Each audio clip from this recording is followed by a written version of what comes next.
नया प्रमेय, प्रमेय नंबर 7। अब पुस्तक में हमें लास्ट में ये तो नहीं पता रहेगा कि वो कौन सा प्रमेय, प्रमेय 6, प्रमेय 7 नंबरिंग से थोड़ी याद रखेंगे। तो मैं खैर डायरेक्ट लिख दिया हूँ प्रमेय 7 है करके, 7वें नंबर पर आए इसलिए, लेकिन एक्चुअल में हम लोग तीसरे नंबर पर आए। तीसरा प्रमेय, पहला हमने क्या पढ़ा था, थेल्स प्रमेय, फिर थेल्स प्रमेय का विलोम प्रमेय, और अब ये वाला प्रमेय। तो ये खैर प्रमेय 3 कर लेना इसको, तीसरे में आए तो कर ही देता हूँ। 7वां लिख दिया पुस्तक के अकॉर्डिंग। देखो, दो समरूप त्रिभुजों के क्षेत्रफलों का अनुपात इनकी संगत भुजाओं के अनुपात के वर्ग के बराबर होता है, ये सिद्ध करना है। जितना प्रमेय पढ़ा रहा हूँ पूरा का पूरा प्रमेय इंपॉर्टेंट है ना, और ये आज का 3rd प्रमेय, फिर 1-2 और प्रमेय और पढ़ना है, तो खत्म। 3 प्रमेय बस पढ़ना है मेन, थेल्स प्रमेय, ये वाला प्रमेय, और एक पाइथागोरस प्रमेय जो आता है ज़्यादातर।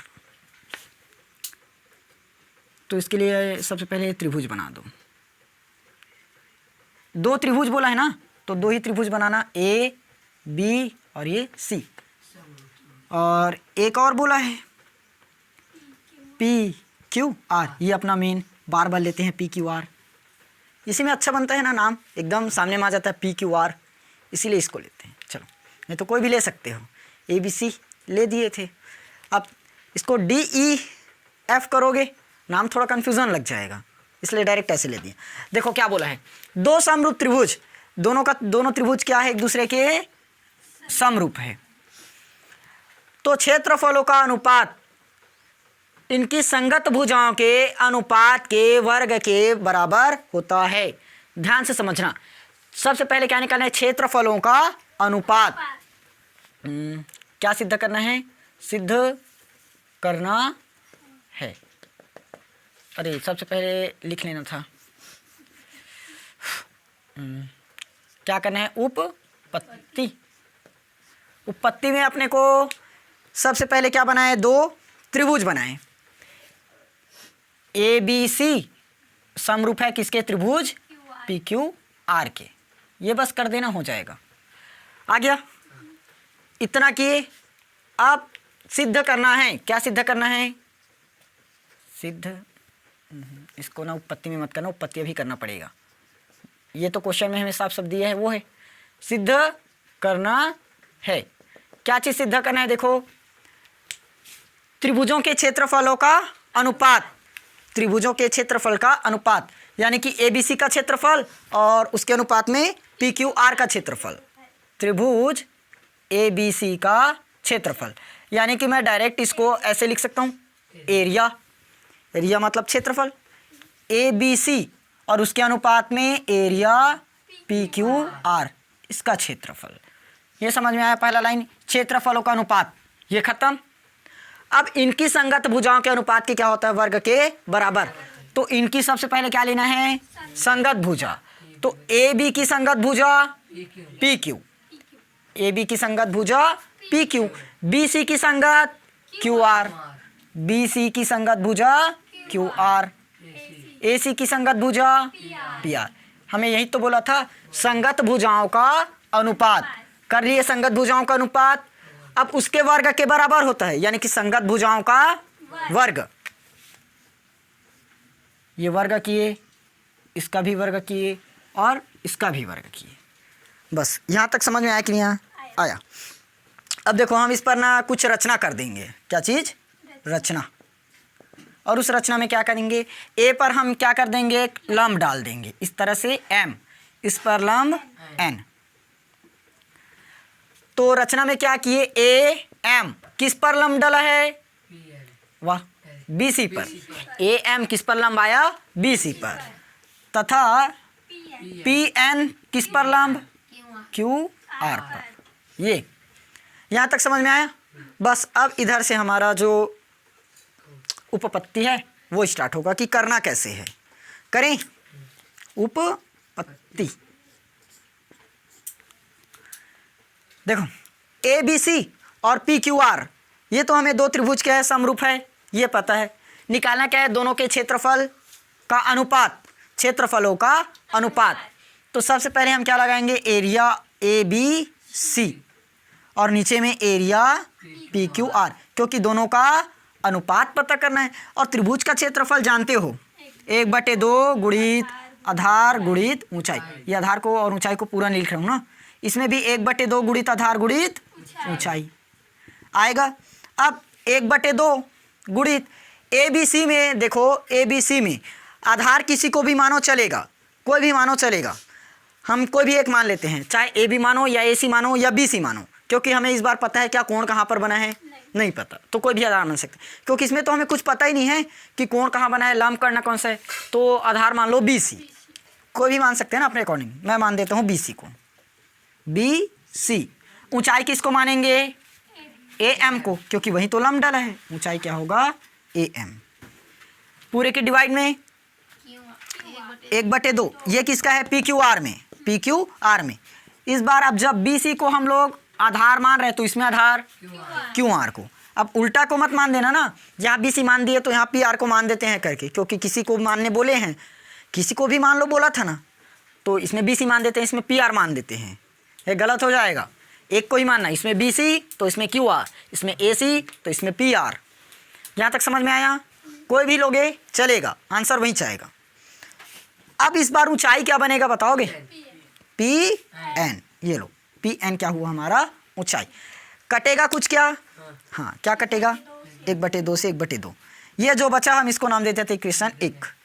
इसको और डबल नहीं लिख रहा हूँ ना, जगह कम है, तो क्या निकला, एरिया ABC और एरिया PQR, इसका अनुपात आया BC इंटू AM बटे में QR इंटू PN। समझ आया यहाँ तक, नोट करोगे। ये बताओ तो अभी AM चल रहा है कि PM चल रहा है, अभी AM। चलो अब इस पर आओ, थोड़ा सा देखना। अब जैसे हमने इस पर लंब डाला, ये फिर से 2 त्रिभुज में बढ़ गया। अब 4 त्रिभुज बन गया अपने पास, 1 2 3 4 बना ना। तो ये वाला त्रिभुज और ये त्रिभुज लो, चाहो ये और ये ले सकते हैं। हम इसको लेते हैं ABM और PQN में। देखो AM पर कितना डिग्री बना, 90 डिग्री। AMB बराबर 90 डिग्री, वैसे PNQ बराबर भी 90 डिग्री बना। और B बराबर कितना डिग्री बनेगा, A डिग्री पूछता हूँ। कोण B बराबर कोण Q, ये मिलेगा कोण B बराबर क्या मिलेगा, कोण Q। अब B बराबर Q क्यों मिला, क्योंकि ABC क्या है, ABC और PQR समरूप है। तो कोण B बराबर क्या मिलेगा अपने को, कोण Q। कोण को पूरा भी दर्शा सकते हो, नहीं दर्शाओगे तब भी चलेगा ना। और M बराबर N, कोण M बराबर क्या बना, कोण N। ये कितना है, 90 डिग्री। यहाँ तक समझ में आया। अब देखो ये क्या बना, हमने 2 चीज सिद्ध कर दिया, कोण और कोण। कोण कोण, ये बता सकते कोण कोण समरूपता प्रमेय से। कोण कोण समरूपता प्रमेय से क्या बना, अब हम क्या बता सकते हैं, 2 बार मिल गया, 2 बार मिल गया, यानी कोण कोण क्या है, समरूप। तो पूरा त्रिभुज को क्या बोल सकते हैं अब, समरूप। यानी कि AMB समरूप होगा किसके, PNQ की, PNQ की। ये समझ में आया ना कहाँ से आया, क्योंकि 2 कोण हमने सिद्ध कर दिया। एक कोण M पर यहाँ 90 डिग्री बन रहा है, तो यहाँ भी 90 डिग्री, और ये वाला समरूप है इसलिए। तो कोण कोण समरूपता प्रमेय हम जानते हैं, जिसके कारण से क्या हुआ, दोनों का दोनों त्रिभुज समरूप हुआ। समझ में आया। अब बताओ दोनों त्रिभुज जब क्या है, समरूप है, तो अनुपातिक भुजाएं क्या होंगी, समान होंगी। संगत भुजाएं अनुपातिक होगी और वो अनुपातिक भुजाएं एक समान। तो AM का अनुपातिक PN, AM का अनुपातिक PN बराबर AB का अनुपातिक PQ। AB का अनुपातिक क्या बनेगा, PQ। वैसे BM का ले सकते हैं QN, लेकिन इसकी जरूरत हमें नहीं पड़ने वाली, इसलिए नहीं लेंगे। समझ में आया ना। अब इधर का मिटा दूं, इसको लास्ट में सिद्ध करने के लिए रखना पड़ेगा, इसलिए नहीं मिटा रहा हूं।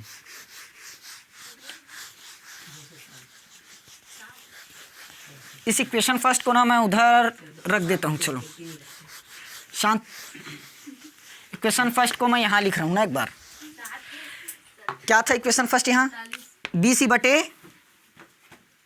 कौन सा, BC बटे QR लिए थे क्या, BC बटे QR इंटू में AM बटे PN, ये निकाले थे ना। ये हमारा इक्वेशन नंबर फर्स्ट, मैं उसको यहाँ लिख रहा हूँ ना इक्वेशन फर्स्ट को। ABC बटे PQR था।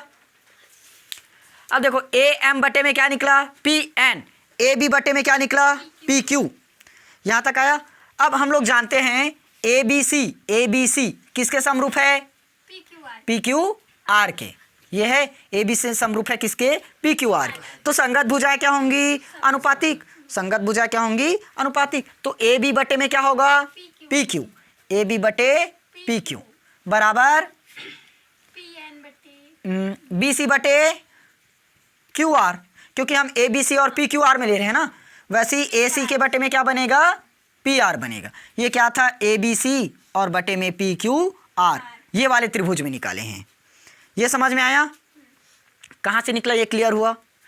ये इक्वेशन नंबर 2 करो और इसको इक्वेशन नंबर 3। ये कहाँ से आया? समझ में आया ना? क्योंकि त्रिभुज ABC और PQR दोनों क्या है? समरूप है। इसीलिए क्या निकला? AB बटे PQ, BC बटे QR और AC बटे PR। यहाँ तक क्लियर हुआ? अब बस निकल चुका है हमारा जितना भी वैल्यू निकालना था वो। अब ज़रा ध्यान दो, BC बटे QR है यहाँ, BC बटे QR। उस BC बटे QR की जगह हम क्या रख सकते हैं? AB बटे PQ रख सकते हैं। BC बटे में क्या है? QR और BC बटे में QR, इसकी जगह क्या रख सकते हैं? AB बटे PQ। इसको मत रख देना क्योंकि हमने AB बटे PQ वाला माना था। तो क्या करेंगे? समीकरण 1 व 3 से लिए हैं ना। तो BC बटे QR की जगह क्या रखेंगे? AB बटे में PQ। इंटू में क्या है? AM बटे में PN आया। अब AM बटे PN हम यहां से ले सकते हैं, देखो समीकरण 2 से। अब क्या करेंगे? समीकरण 2 से किसका मान रखेंगे? AM बटे PN का मान रखने पर लिख लेना ना। तो क्या निकलेगा? AB बटे PQ हमारे पास पहले से है, AB बटे PQ पहले से है। इंटू में AM बटे PN है और AM बटे PN की जगह क्या रखेंगे? AB बटे में PQ। अब देखो AB बटे PQ इंटू AB बटे PQ, तो AB बटे PQ का स्क्वायर आया।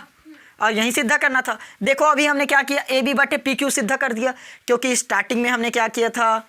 एक भुजा को लिया था, ये वाले भुजा को लिया था BC को। अगर ये भुजा लेते तो इन दोनों में से कोई निकलता, अगर AC को लेते तो फिर से दोनों में से कोई निकलता। आया? तो कोई भी अपने हिसाब से भुजा ले सकते हो और उसे निकाल सकते हो। जैसे हमने स्टार्टिंग में लिया था ना BC बटे QR, ये लिए थे, तो BC बटे QR ना लेकर AB बटे PQ भी ले सकते हो। तो अगर वो रखोगे तो ये वाला ये दोनों में से कोई मान निकलेगा। आया? लेकिन स्क्वायर तो आएगा ही। ध्यान से देखना, अब AM बटे PN बराबर में AB बटे PQ। ये तो कौन कौन समरूपता प्रमेय से हमने निकाल लिया? AB बटे PQ, AM बटे में PN निकला। अब ये तो सिद्ध करना था, स्टार्टिंग में लिख दिया था। ABC किसके समरूप है? PQR के। तो संगत भुजा अनुपातिक होगा, तो ये निकल गया संगत भुजा। AB बटे PQ, AC बटे PR, BC बटे में QR। ये लाइन आया। अब देखो समीकरण 1 में हम मान रख देंगे BC बटे QR है, BC के बटे में क्या है? QR। तो BC बटे में QR क्या रखेंगे? AB बटे PQ रख दिए। अब AC बटे में PR को क्यों नहीं रखे? क्योंकि AC बटे PR अगर रख देंगे तो ये वाला मान नहीं मिल पाएगा, क्योंकि यहाँ देखो AC बटे PR नहीं है क्या? नहीं। अगर इसकी जगह पर क्या रहता? AC बटे PR रहता, तब हम क्या लेते? AC बटे PR वाले को लेते। आया? ठीक। तो AB बटे PQ, BC बटे QR, BC बटे QR, उसकी जगह हमने क्या किया? AB बटे PQ को रखा। देखो बाकी सब सेम है। ये समीकरण 1 था, AM बटे PN उसमें है और BC बटे QR, इस BC बटे QR की जगह मैंने किसको रख दिया? AB बटे PQ को रख दिया। अब यहाँ तक आया। अब हम क्या करेंगे? AB बटे PQ, AB बटे PQ बराबर हमें क्या दिया है? AM बटे PN। तो AB बटे PQ AM बटे PN की जगह क्या रखेंगे? AB बटे PQ। तो बन गया हमारा स्क्वायर। अब आया समझ में? नोट कर लो।